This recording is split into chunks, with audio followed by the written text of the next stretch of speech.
এই মানুষগুলা জীবনের ঝুঁকি নিয়ে এই রাস্তা পার হইতেছে। আপনারা যদি দেখেন, ঠিক এটার সামনেই একটা ফুটওভার ব্রিজ। এটা হচ্ছে আপনার কলেজ গেট, সোহরাওয়ার্দী মেডিকেলের একদম সামনের একটা সাইড। এখানে শুধুমাত্র সাধারণ মানুষ না, এখানে ডাক্তার থেকে শুরু করে এই কলেজের মানে মেডিকেলের অনেক স্টাফরাও যারা সচেতন বা যাদেরকে আমরা শিক্ষিত বলি, সেই মানুষগুলো এই জায়গা দিয়ে পার হয়। অনেক ডাক্তারদের দেখছি আমি এই জায়গা দিয়ে পার হতে।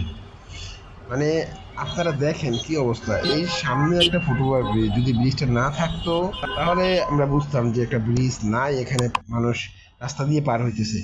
এখানে সব ধরনের সুযোগ সুবিধা থাকা সত্ত্বেও এই যে এই মানুষগুলো দেখেন, আরেকজন মোবাইল কানে নিয়ে তারপরে সে রাস্তা পার হইতেছে। এবং আমি যে কতগুলো মানে অনেক মানুষকে বলছি যে ভাই আপনারা এখানে একটা ফুটওভার ব্রিজ আছে, সেটা কি আপনারা দেখেন না বা আপনারা কি দেখতে পান নাই?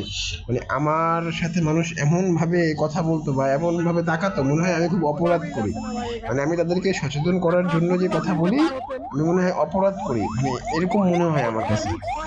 মানে এই মানুষগুলোকে যদি আমরা ঠিক না করতে পারি, তা আমাদের পরবর্তী প্রজন্ম যারা আছে তারা মানে কখনো ঠিক হবে? মানে আমরা যদি সচেতন না হই, আমাদের পরবর্তী প্রজন্ম কি সচেতন হবে? হবে না। মানে আমাদের আগে সচেতন হতে হবে, আমাদের দেখে তারপরে পরবর্তী প্রজন্ম সচেতন হবে। এই যে দেখেন, ইনি এই কলেজেরই স্টাফ, এই মেডিকেলেরই স্টাফ। অনেক স্টুডেন্ট, এই যে কি পরিমাণ মানুষ দেখেন। মানে এত মানুষ এই জায়গা দিয়ে পার হয়। মানে এই সমস্যাগুলো হয় কি, যানজট তৈরি হয়, জীবনের ঝুঁকি নিয়ে এরা পার হইতেছে, তারপরে এখানে অ্যাক্সিডেন্ট হয়। মানে কত রকমের যে সমস্যা। তা আমরা যদি এইখান থেকে বেরিয়ে না আসতে পারি, তাহলে আমরা সুন্দরীতে ঢাকা কিভাবে করবো? মানে জ্যাম মুক্ত ঢাকা কিভাবে করবো? মানে এই জ্যাম মুক্ত ঢাকা তৈরি করতে হলে প্রথমে যেটা করতে হবে সেটা হচ্ছে মানুষের এই ফুটওভার ব্রিজ ব্যবহার করতে হবে। এই যে দেখেন, একটা রিক্সা নিয়ে চলে আসছে লোক।